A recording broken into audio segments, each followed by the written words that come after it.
Welcome back. Hope you remember us. We're Rick and Rita Savasco, and we are Hooray in your last module for this series for Building Blocks for Marriage. And today we are going to be talking about conflict. Yes, we have saved the best for last. Right. We Now, are, this we might be experts on because we've had a lot of conflict over the we years. have, Yeah. we have. We are two passionate Italians, very strong-willed. So you think we have conflict in our marriage? Yes, we do. Yes, we do. So anyways, our feedback over the years has told us that many couples are very anxious about this topic. Some are anxious because they are experiencing conflict in their current relationship and they're anxious to understand it. And then there are others that are anxious about this because they fear conflict and they don't really know what to expect. Is it good? Is it bad? Is it some sort of bellwether for things to come? Is it normal? So we're going to talk about a lot of that today. Remember, we said two people who love each other and do nothing wrong still fail 100% of the time. We said that in week 1.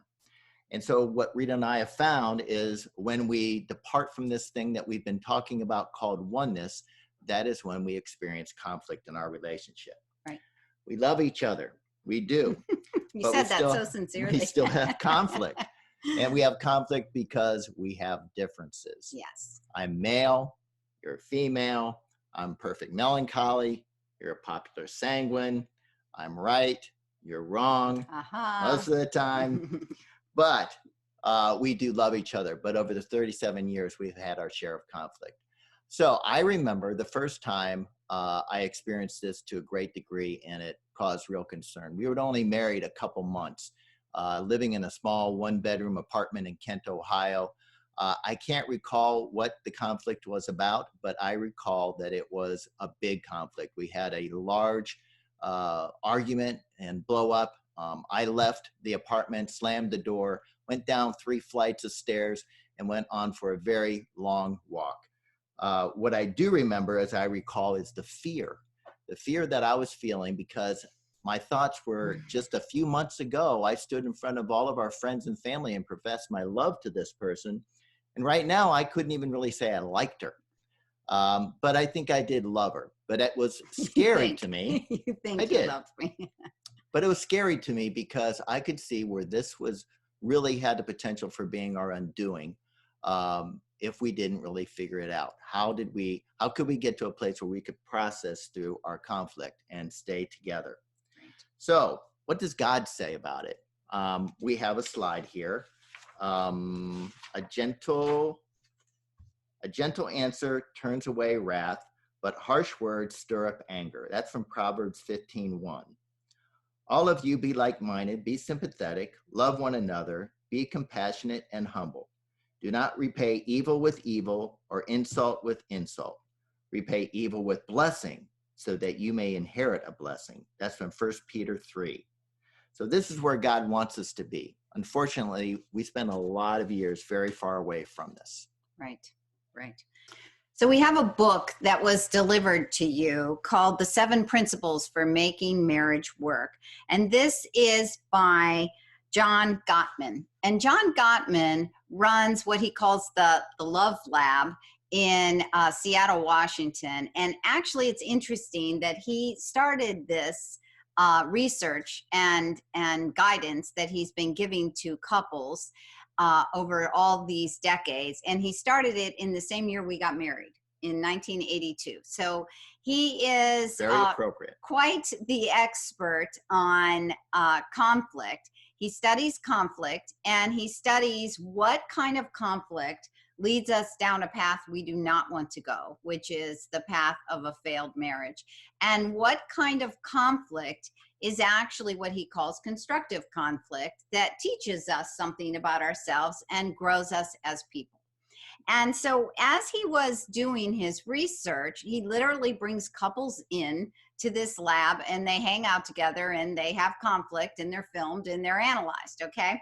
And he discovered that people who claim to be unhappy couples, have a number of what he calls irreconcilable or perpetual differences, okay? These irreconcilable or perpetual differences. So, rhetorical question, because you can't answer me, but how many irreconcilable, perpetual differences do you think unhappy couples have?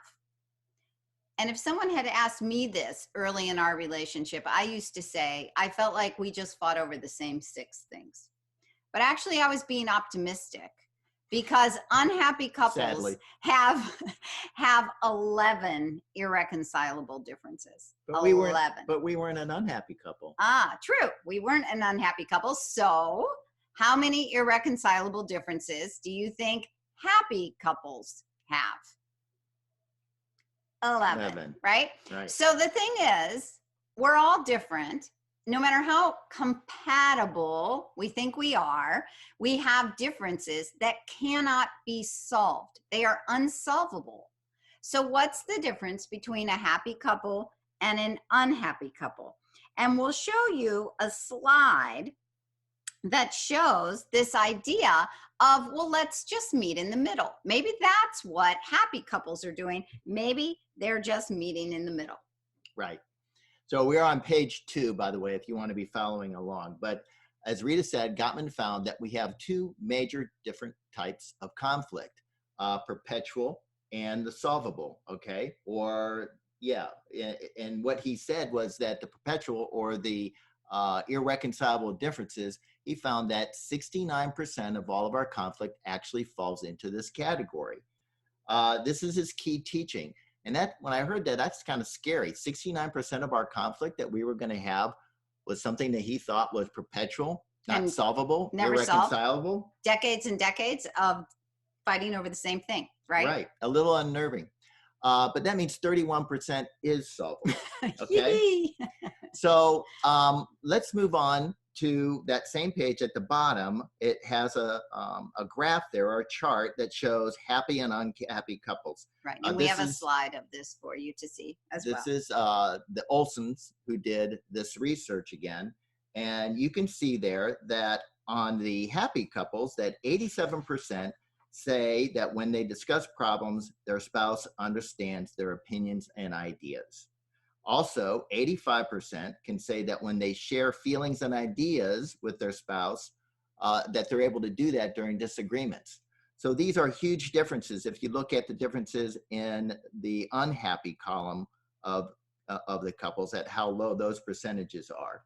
So what does this mean? And I think the 2 things that stand out to me in that is, number 1, even the happy couples are having conflict. Okay, just because you're a happy couple doesn't mean that you're not going to experience conflict in your marriage. And number 2, you shouldn't fear it. I mean, 69% of the conflict is going to be perpetual. That means it's going to be part of our reality. So it's something not to fear.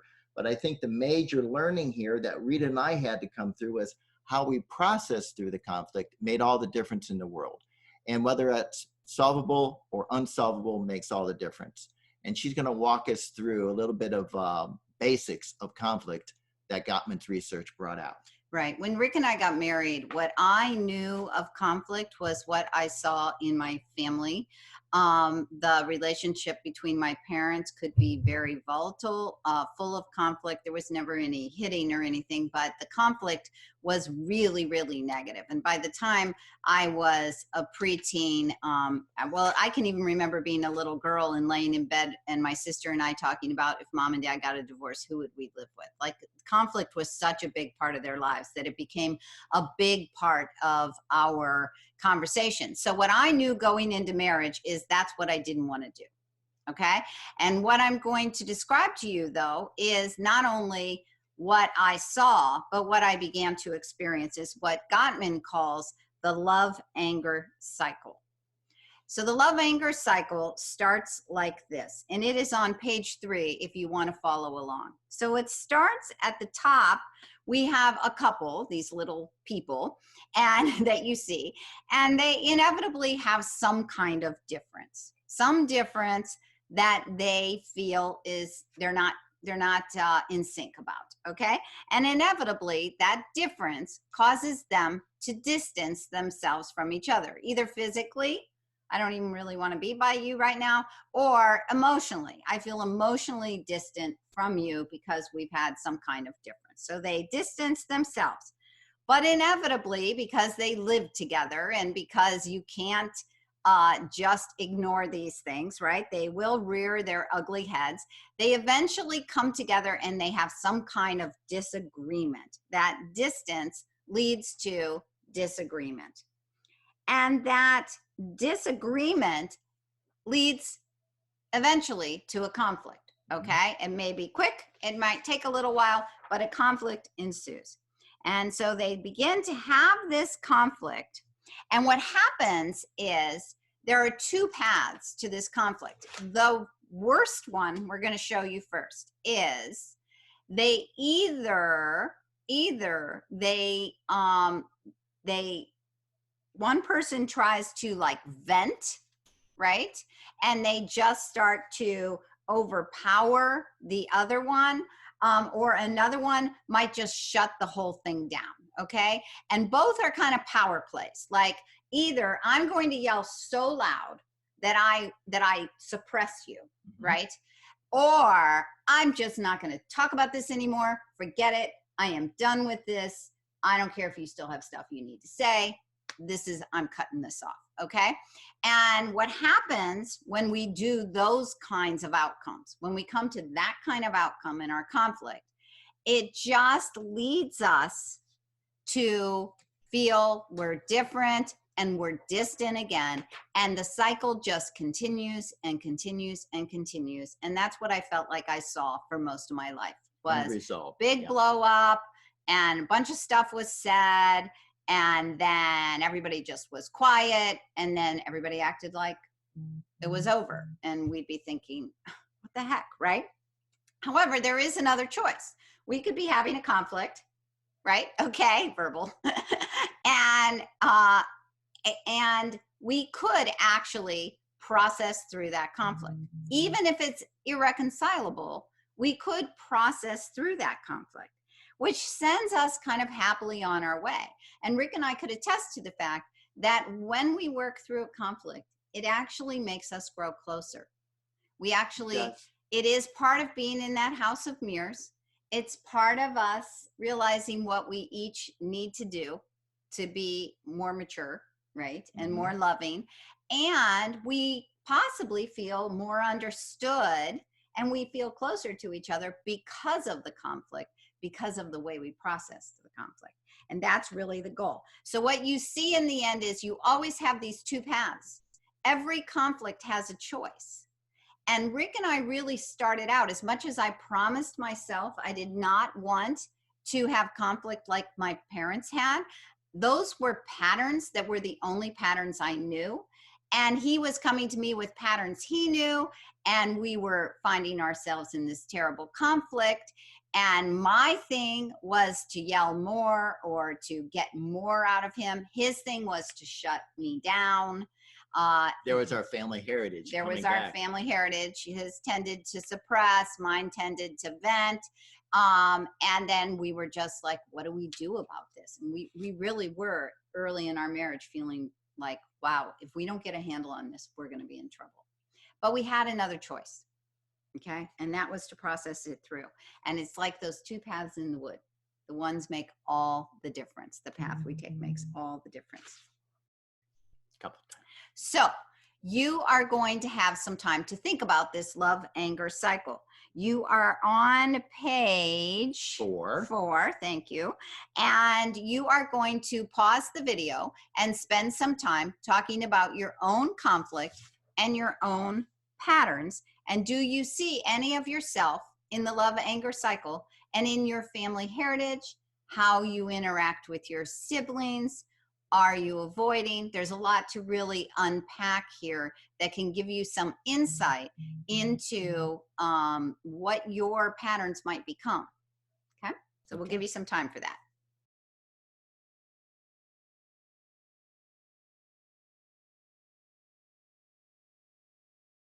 Okay, welcome back. So I hope that couple time was productive for you both and you've got some good learnings out of it. So next year, I want you to imagine that Rita and I are in a car, okay, driving somewhere. And we're going to demonstrate for you a typical pattern that we have for one of our more perpetual type of conflicts. And you can determine whether or not you think this is a constructive or destructive conflict, but it is one of our perpetual ones.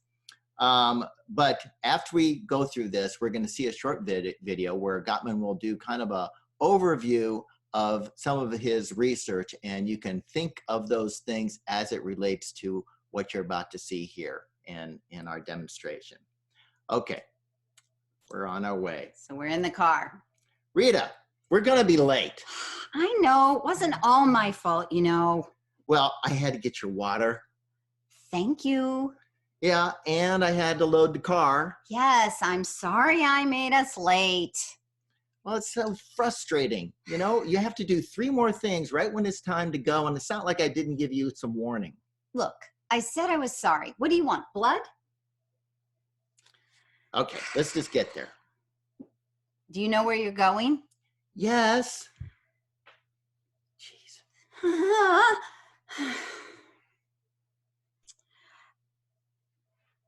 Why'd you go that way? Well, I'm sorry, I wasn't thinking. You said you knew where you were going. It's fine. It's a shortcut, I think. Now it's your fault we're going to be late. Not my fault now. Now it's your fault. Whatever. Oh, MapQuest. Break, break, break! Rita, calm down. I saw it. How would I know you saw it? You get right up on the back of the car. I had plenty of time. Hey, Jeez. you promised me. Ever since I had my car accident, I'm a lot more careful and worried. You can't get right up on the car. I forgot. I have to stay a half a mile away from everything. You overreact. Next time I'll just drive. Whatever. Okay. Okay. So that was one of our perpetual conflicts, and you guessed it, it was destructive in its nature. So now we want you to pause this video and pick up and watch the Gottman video, and he's going to give you an overview. And keep in mind what we just demonstrated, and see if you can pick out some of those tendencies.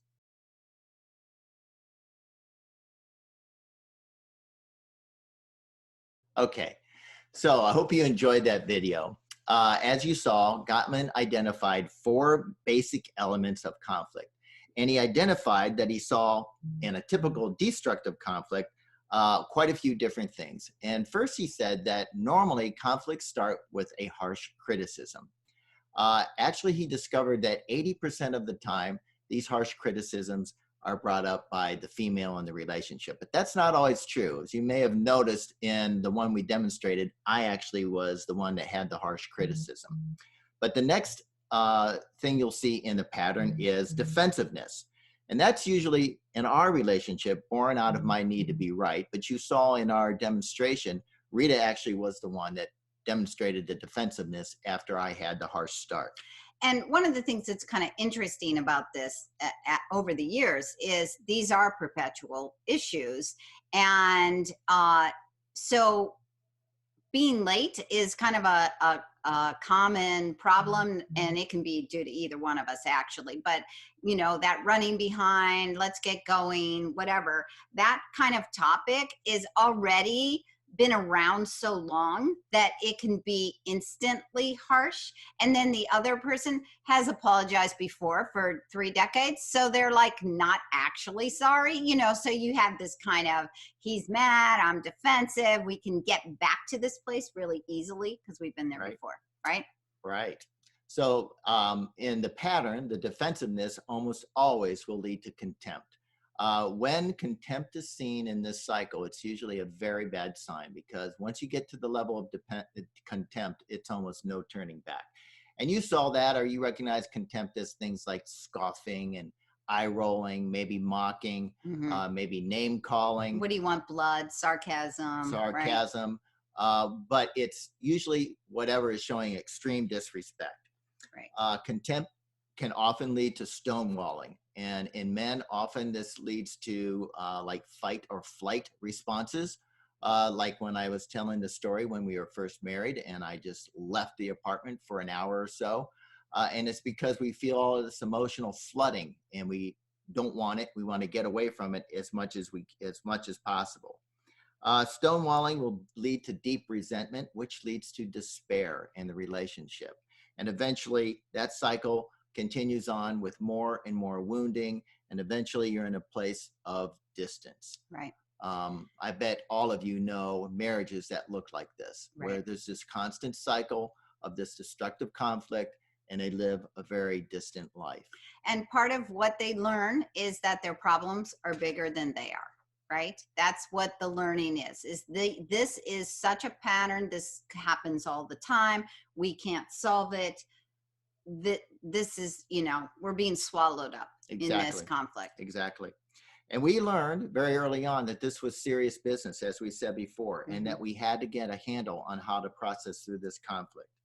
It was so serious, and we have a slide for this, that Gottman called the 4 pillars of conflict, destructive conflict, the 4 horsemen. And those were criticism, defensiveness, contempt, and stonewalling.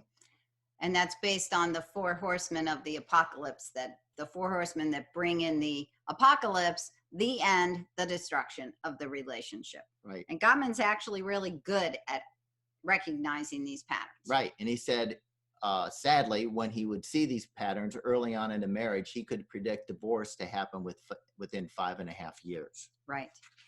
But there is an opposite side to destructive conflict, and it's that processing through that we talked about before that Gottman refers to as constructive conflict. So constructive conflict is a softened complaint. So, this bothers me and I might be justified in it bothering me, but rather than me just coming at you with this harsh complaint, I can soften my complaint. And one of the reasons why we might come at someone with a harsh complaint, there could be a couple reasons. I mean, one might be because we're not very good at conflict. So we just bury it until we're really mad. That's very common. Yeah. And then, now I'm saying it because now I've just had it up to here. I can't take it anymore. Or it might be that I need to kind of build up the courage to say what I need to say. It could be because we've seen it 100 times, right? Mm-hmm. And so I'm feeling rather harsh. It could be because everything that goes through my head comes out my mouth. That seems to be my problem. And so, is that really the way I want to say things? It could be because it's bad timing. I'm tired today. So maybe today's not a good day to bring up a complaint. So what Gottman, by challenging me to have a softened complaint, it really makes me think about, wait a minute, how do I want to say this? And the way I start will probably right there determine the way everything goes. So I spend a lot of time on this one because I think it's a really important one. But what happens when I make a softened complaint is my partner is more likely to take responsibility for their side of it. If I come barreling at Rick, he's going to be like, back off, right? Defensive, but if I'm saying, babe, I got to talk to you about something. There's something that's really been bothering me. He's like a little more in a frame of mind of, how can I be responsible for what's going on here? Okay. That responsibility makes the other partner feel grateful.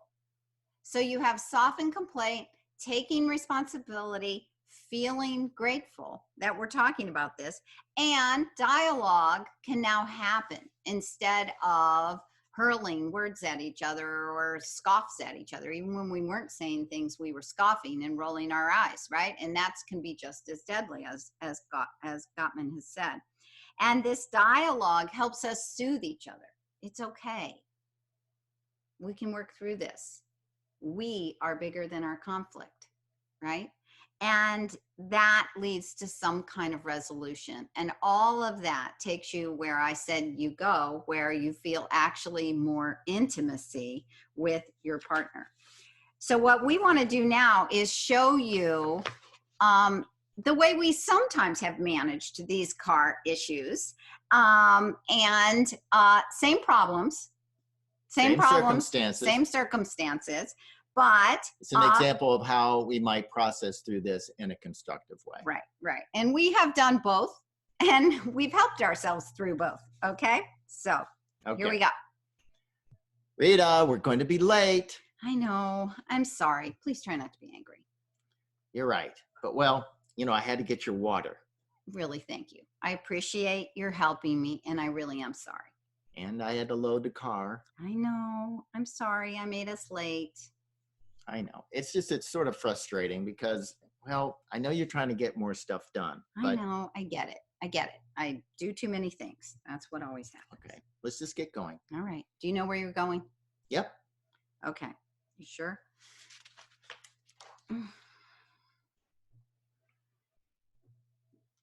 Why'd you go that way? Oh, I'm sorry. I wasn't thinking. But didn't you say you knew where you were going? Yeah, I said that. Okay. All right. You want me to map it? Yeah, that would be helpful. Thank you. Okay. Oh, break! Rita, I saw it. Please calm down. I know. How do I know you saw it? You went right up on them. I'm sorry. I thought I had plenty of time, but I understand you didn't. I know. I'm sorry, but you promised me. Ever since I had my accident, I'm looking at my phone. I look up. It makes me stressed. I'm sorry. You're right. I'm sorry. I forgot my promise. Okay, I know. Just please, further back from the cars, just start braking. Okay. Thank you. We'll get there.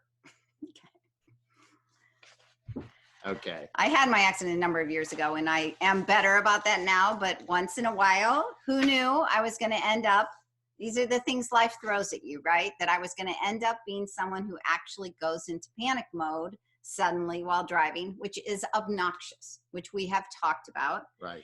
And Rick yelling back at me when I yell at him when I'm really just like flooded with emotion isn't helpful. Me yelling at him when he's driving isn't helpful. It's something we've just really now, he's made me some promises when I'm in the car, he's more careful. Yeah. And I don't actually respond as much like I used to. Yeah. It makes a big difference. And I need to remember that. I need to be intentional about remembering that. Right. But if you notice right from the beginning, he was not quite as harsh, although he was still frustrated, but I right away did some things and took responsibility. And then that kind of began to let his frustration dissipate because I was taking responsibility. Right. And taking responsibility is a huge part. And that's a part of what we talk about in becoming the right one. We have a scripture we want to share with you that I think draws out a lot of this meaning. It's from Romans 12:2. And it says, "Do not conform yourselves to the standards of this world, but let God transform you inwardly by a complete change of your mind. Then you will be able to know the will of God, what is good and pleasing to him and is perfect." So not conforming to the ways of this world are departing as much as you can from your natural tendencies towards those destructive conflict cycles. Taking actions in the beginning, not using harsh starts, and taking responsibility and soothing one another can make all the difference in the world. Secondly, intentionally communicating when you are having conflict makes a big difference. And setting boundaries. This is something that Rita and I learned very early on that was very helpful in processing conflict in a good way. Boundaries, you can find some examples on page 8 in your book. But part of our strategy in dealing with our conflict was setting boundaries. Our first boundary that was important to Rita was to don't fight in public. She's very sensitive to this, and it was not something that I was as sensitive to, but we recognized that was a good boundary, so we started exercising that very early on. The second one was never to mention divorce, and this was a big one. That was completely off the table, and it was really important because what it did was create a very safe environment that helped us both really get to what the real topic was and whatever we were trying to discuss or work through. Third, we agreed that if things overheated, we could always take a timeout. Either one of us could propose this, and we could reschedule to come back later to discuss whatever the issue was. So setting boundaries is something that we're going to ask you to look at too in your couple time, in your homework. Another thing we demonstrated for you in the second conflict, the more constructive conflict, is we started to use some things called repair strategies, what Gottman calls repair strategies. And he has a big list of them in his book. And we have a list for you on page 7 in your workbook. And this is really an important key. So what a repair strategy is it's something that you agree upon as a couple will help repair the path you're on and set you on a better path in your conflict. So one of the things I did right away is took responsibility, but I also said, please don't be mad. Because we both know it's just easy to get like disgruntled, and then you're just like, I'm not ready to be done being mad yet. Like, I know it's stupid, but I'm still mad, right? So that please don't be mad kind of begins to help him take responsibility. Like, I am truly sorry. I took responsibility. Now you take responsibility, not to make it bigger than it needs to be, right? And then another thing we sometimes say to each other that we had developed is once in a while we'd be in the middle of a really big conflict, and one of us would say something that was just mean. And what we decided when we talked about it later is that, why do we say things that are mean? Like, we're just like, we're pushing each other's buttons. That's just really stupid. But we are going to find ourselves in these situations because we're flawed. So what we say to each other, like if Rick said something really mean to me, I would say, do you really want to go there? And sometimes I really do. Which means, do you really want to take this argument down that kind of path? Right. And what we've learned is to say, do you really want to go there? And, you know, usually when you say that to the person, it's not like they're in a great mood, you know, oh no, I don't want to go there. You know, they feel like they really do want to go there. That's why they said it, right? But it's given us each a chance to go, oh, no, I don't want to go there. And kind of pull ourselves back from the edge of our anger, right? It's floating the balloon. It's a message from one to the other saying that, hey, there's an opportunity for us to take a different path here. Right. And so it's an agreement between the two of you. Sometimes you might try a repair strategy that doesn't work. Right. That's not like if you try a sense of humor that the other one doesn't appreciate, that's maybe a little bit mean sounding or the wrong tone. That absolutely is not going to work, and it's going to be not a good outcome. Right. It only works if it works for both of you. Like, humor actually is something that does work for Rick and I, but he kind of tried to be lighthearted in our destructive conflict when he made a wrong turn and said, you know, hey, you know, this will be more fun anyway, or something like that. And I kind of took that like, oh, you're just not, you know, you're not taking responsibility for what you went wrong, right? So that repair strategy, he tried it, but it didn't work. Who knows, you know, really, if that was a good one. You have to kind of have a sense of it. I did touching. Touching is a repair strategy for both of us. Mm-hmm. It's kind of like, again, this is about us. We are bigger than our conflict. Another one is just saying, I love you. Right. You know, that's a big one. That's a good one. And rescheduling to another time is an important one. Sometimes we'll both just can sense that we're not really getting anywhere. I don't like leaving things unfinished, but if I know it's gonna be at a better time right there, that just kind of helps both of us head off, pray about it. By the time we come back, we're in a whole different place. So that can be a huge repair strategy. What we want you to do now is pause and watch a video. And I just want you to think about this video as you're watching it and how it speaks to you. It's one of our favorites. Yes. Okay, we'll pause now and come back, and Rita will go through your couple time for your homework. Right.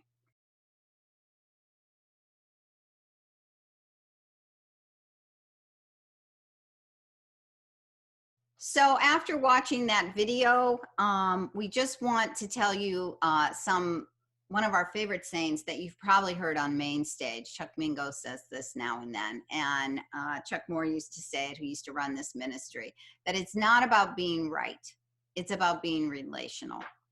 That it's really about us connecting, building intimacy, understanding each other. That's what really matters. And the way you get to that, what I like about that video is I feel like it shows forgiveness. Mm-hmm. Like, she really struggled to give up feeling right and being heard. And, you know, she just really showed you like, how can I let this go? And to really let go really is to forgive. And I just think It's one thing to say, I'm sorry. It's really another to say, I forgive you, especially over something that's perpetual, that goes on for years and years and years, because it's just who we are. It's our differences. Right, right. So what you are going to do now, this is time for you to take all this information and begin to apply it to your own relationship. I just want to say to you, we will hear from couples now and then who say, we don't ever have conflict. And while some couples can not fight, but have a way of working through conflict that works for both of them, and they might not call it conflict because there's no yelling going on, they can manage to stay calm. It's unhealthy to suppress conflict, and I think we have to be careful if the only reason we're not having conflict is because one of us is always giving in to the other one. I can tell you, watching marriages over the years, at some point 20 or 25 years down the road, that's not going to go well. So the person who has been holding it in all those years, they're going to be done. And that's when we see these couples who stay married till the kids are gone, and then all of a sudden one of them is like, I'm done with you. And we don't want that. So we really want to learn how to process through conflict. Right. So you are going to spend time discussing those boundaries that Rick talked about, that's on page 8, the repair strategies that I talked about, that's on page 7, and you're going to be looking at your own conflict on page 10. So this is your time for that, and we hope that you found this helpful. We have found Gottman's work to be immensely edifying to our relationship. Right. You might want to even employ the communication relay tool that we learned about a couple weeks ago. The pot holder or the ball or whatever, and passing that back and forth if you have a conflict issue that you want to practice on. Right. But the point is not to fear it. You know, you're going to have it, process through it, and move on down the road. Okay. Yeah. God's doing work in you, in your conflict. All right. Thank you. Thanks.